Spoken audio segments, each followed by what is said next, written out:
नमस्ते बच्चों, कैसे हो। मैं रमेश काला जीके विद काला पर आपका स्वागत करता हूं। फ्रेंड्स, इस वीडियो में कक्षा 10 सामाजिक विज्ञान का जो हमारा तीसरा लेसन है अंग्रेजी साम्राज्य का प्रतिकार एवं संघर्ष, उसको पढ़ेंगे। इस लेसन से बोर्ड एग्जाम में एक प्रश्न आता है 6 नंबर का। वो 6 नंबर लेने के लिए आपको क्या करना है, वीडियो लास्ट तक देखना है। दूसरा जो हमारा लेसन था उसका नाम क्या था, संघर्षकालीन भारत 1206 से 1757 तक का इतिहास। वो हमने पढ़ लिया है। अब ये जो है वो 1757 से आगे 1947 तक का इतिहास है। इसमें मतलब 190 साल का इतिहास है दोस्तों। तो 190 साल के इतिहास को एक लेसन में समेटना बहुत लंबा चौड़ा काम है। तो सावधानी हटी दूर घटना घटी। आपको पता है जो मैं पॉइंट बता रहा हूँ उसको ध्यान में रखना, जो मैं प्रश्न बता रहा हूँ उसको ध्यान में रखना। आपको 6 में से 6 नंबर मिल जाएंगे। क्या करना आपको कि 1757 से लेकर 1947 तक कौन कौन सी घटना घटी उसको हम थोड़ा देखते हैं। कि 1757 को 23 जून 1757 को प्लासी का युद्ध होता है। याद रखना कौन सा युद्ध, प्लासी का युद्ध। ये बंगाल का नवाब सिराजुद्दौला था और एक तरफ अंग्रेजी सेना थी। इनके बीच में ये युद्ध होता है, इसमें अंग्रेज जीत जाते हैं। जो निर्णायक युद्ध था अंग्रेजों का वो 1764 में होता है, जिसे बक्सर का युद्ध कहते हैं। कौन सा युद्ध, बक्सर का युद्ध। ये सम्मिलित सेना थी, एक तरफ 3 सेना थी, बंगाल की सेना, अवध की सेना और मुगल सेना। बंगाल का नवाब मीर कासिम था, अवध का शुजाउद्दौला था और मुगल बादशाह शाह आलम द्वितीय था इनके बीच। और एक तरफ अंग्रेज थे, तो इसमें भी अंग्रेज जीतते हैं। कौन सा युद्ध में, बक्सर के युद्ध में। कब होता है, 1764 में होता है। 1764 में ये युद्ध होने के बाद में आप महत्वपूर्ण डेट जो आती है वो आती है आपकी 1885 की। 1885 में क्या होता है कि भारतीय राष्ट्रीय कांग्रेस की स्थापना होती है। ये पॉइंट आपको याद रखने हैं। किसकी स्थापना, भारतीय राष्ट्रीय कांग्रेस की स्थापना। इसके भी 2 दल बन जाते हैं, नरम दल और गरम दल। वो आगे एक प्रश्न आएगा उसमें हम पढ़ लेंगे। उसके बाद में आप देखो कि गांधी जी के 3 आंदोलन होते हैं और उस आंदोलन से पहले कुछ घटनाएं घटती है। जैसे 1919 में रोलेप्ट एक्ट होता है और जलियांवाला बाग हत्याकांड होता है 1919 में। खिलाफत आंदोलन होता है 1919 में।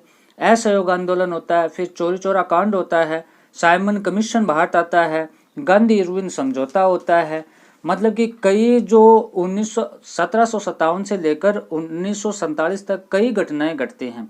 इसके बीच में जो मोस्ट इम्पोर्टेंट घटना है 1857 की क्रांति होती है। सबसे बड़ी घटना मान सकते हो आप कि ये प्रथम स्वतंत्रता संग्राम था। 1857 की क्रांति इस दौरान होती है। इसको हम प्रश्न के द्वारा पढ़ लेंगे।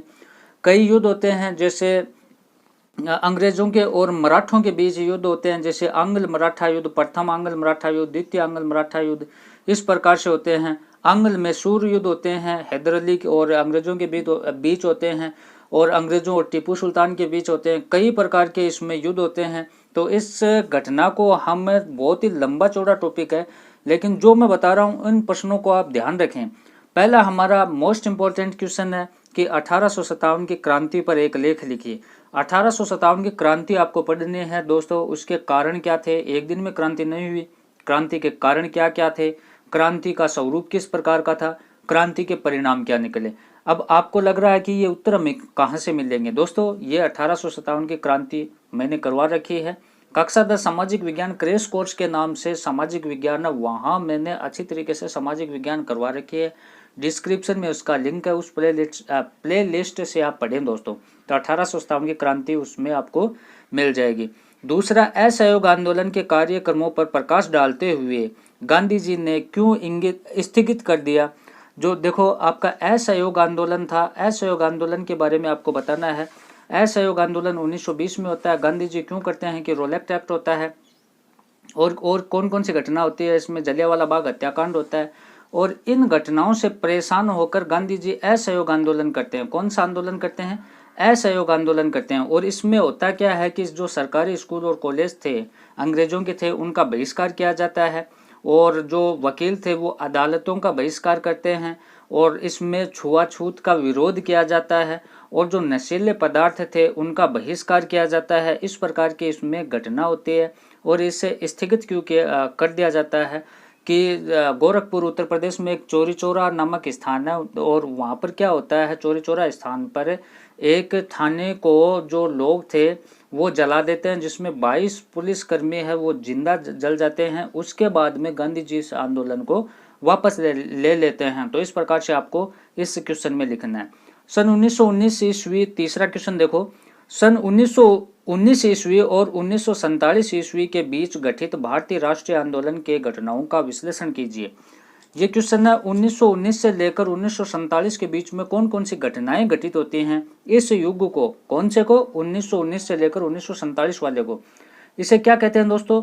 गांधी युग कहते हैं। और इसमें क्या क्या होता है देखो, 1920-21 में आपका जो असहयोग आंदोलन है वो होता है। 1930 में इसमें सविनय अवज्ञा आंदोलन होता है। और साबरमती आश्रम से गांधी जी है वो दांडी की ओर प्रस्थान करते हैं 78 अनुयायियों के साथ में। उसके बाद में वहाँ एक मुट्ठी भर नमक बनाते हैं, नमक कानून का उल्लंघन करते हैं गांधी जी, और वहीं से सविनय अवज्ञा आंदोलन का शुरुआत करते हैं। और इससे पहले गांधी जी है वो उस समय जब सविनय अवज्ञा आंदोलन होता है दोस्तों, तो भारत का वायसराय लॉर्ड इरविन था। तो गांधी जी ने 11 सूत्री मांग पत्र भेजा था, 11 मांगे भेजी थी इरविन के पास में कि हमें ये मांग मनानी है। उसमें कई प्रकार की, जैसे कि नमक कानून था, नमक के विरुद्ध कानून था, नमक और आपके जो स्वतंत्रता सेनानी जेल में कैद थे उनको छोड़ने की बात थी। इस प्रकार से 11 मांगे थे, लेकिन इरविन ने मना कर दिया कि आपकी मांगे नहीं मानी जाएंगी। तो गांधी जी ने कहा कि मैंने घुटने टेक कर रोटी मांगी थी, प्रत्युत्तर में मुझे पत्थर मिला, अब इंतजार की घड़ियां समाप्त हुई, युद्ध का श्री गणेश होगा। उसके बाद में गांधी जी सविनय अवज्ञा आंदोलन करते हैं। 1942 में गांधी जी क्या करते हैं दोस्तों? भारत छोड़ो आंदोलन करते हैं, जिसमें करो और मरो का नारा दिया जाता है। और 1919 में क्या होता है? रोलैक्ट एक्ट आता है। और 1919 में भारत शासन अधिनियम पारित किया जाता है। 1919 में जलियांवाला बाग हत्याकांड होता है। इस प्रकार से आपको इसमें लिखना है। फिर नेक्स्ट है, चौथा क्वेश्चन देखें, भारतीय राष्ट्रीय आंदोलन में गर्म पंथियों और नरम पंथियों की उपलब्धियों का मूल्यांकन कीजिए। जैसा कि मैंने बताया कि 1885 में A.O. होम ने आपके कांग्रेस की स्थापना की थी। कांग्रेस की स्थापना की थी, तो इसमें ना 2 दल बन गए। कौन कौन से दल? एक नरम दल और एक गर्म दल। इसमें होता क्या है कि जो आपका नरम दल था उसमें थे दादा भाई नारोजी, फिरोज शाह मेहता, गोपाल कृष्ण गोखले, ये नरम दल या उदारवादी नेता थे। और उसके बाद में 1905 से लेकर 1919 तक, देखो 1885 से लेकर 1905 तक का नरम दल था। फिर 1905 से लेकर 1919 तक गर्म दल था। उस गर्म दल में कौन कौन थे? लाल बाल पाल, मतलब बाल गंगाधर तिलक, विपिन चंद्र पाल, लाला लाजपत राय, ये किस में थे? ये गर्मपंथियों में थे। ठीक है दोस्तों, तो इस प्रकार से ये नरमपंथी और गर्मपंथी 2 दलों में है वो कांग्रेस बंट जाता है। बिजोलिया किसान आंदोलन पर एक लेख लिखी। होता क्या है कि आपके भारत और राजस्थान में काफ़ी आंदोलन होते हैं। तो हमारे राजस्थान में या भारत में सबसे बड़ा जो आंदोलन था वो बिजोलिया किसान आंदोलन था। और बिजोलिया किसान आंदोलन है वो बहुत ही महत्वपूर्ण आंदोलन है, क्योंकि वो सभी आंदोलनों का आश्रयदाता था। और इसमें क्या होता है कि 1899 या 1900 में एक बहुत ही गंभीर प्रकार का अकाल पड़ता है, जिसे छप्पनी अकाल कहा जाता है।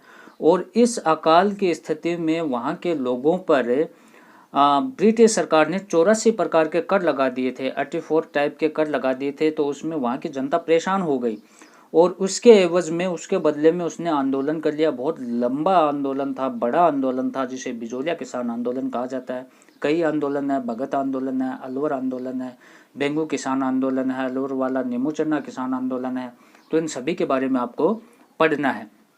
गांधी जी के जो तीनों आंदोलन बताए थे, आपका भारत छोड़ो आंदोलन, सविनय अवज्ञा आंदोलन और असहयोग आंदोलन, तीनों के बारे में आपको पढ़ना है। राजस्थान में प्रजामंडल आंदोलन का वर्णन कीजिए। राजस्थान में किस प्रकार से प्रजामंडल आंदोलन हुए और क्या उनकी भूमिका रही, जैसे जयपुर प्रजामंडल, आपके जोधपुर प्रजामंडल आंदोलन। इस प्रकार से इनको डिटेल से लिखना है।